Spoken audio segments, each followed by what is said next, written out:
ஜெர்மனியில் அடுத்த ஆண்டில் பொது போக்குவரத்து மிகவும் விலை உயர்ந்ததாக மாற உள்ளது.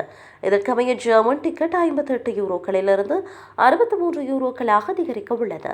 அத்துடன் நாடு முழுவதும் உள்ள பல உள்ளூர் போக்குவரத்து சங்கங்களும் தங்களது சேவைகளை இயக்கவும் பராமரிக்கவும் போதுமான நிதி இல்லை என கூறி கட்டணங்களை உயர்த்தி வருகின்றன. இதனால் பல பிராந்தியங்களில் டிக்கெட் விலை 4 முதல் 6% வரை உயரும். உதாரணமாக பெர்லினில் ஒரு பயணத்திற்கு முதல் முறையாக 4 யூரோக்களுக்கு மேல் செலவாகும். வடக்கு ரைன் வெஸ்பாலியா, பிரெமன், லோயர் சாக்சோனி, மியூனிக் மற்றும் லீப்ஜிக் ஹாலே ஆகிய பகுதிகளிலும் போக்குவரத்து கட்டணங்கள் உயர உள்ளது. போக்குவரத்து நிறுவனங்கள் தங்களது ஆற்றல், எரிபொருள், ஊழியர்கள் மற்றும் பராமரிப்புக்கான செலவுகளை கடுமையாக உயர்ந்துள்ளதாக கூறுகின்றன.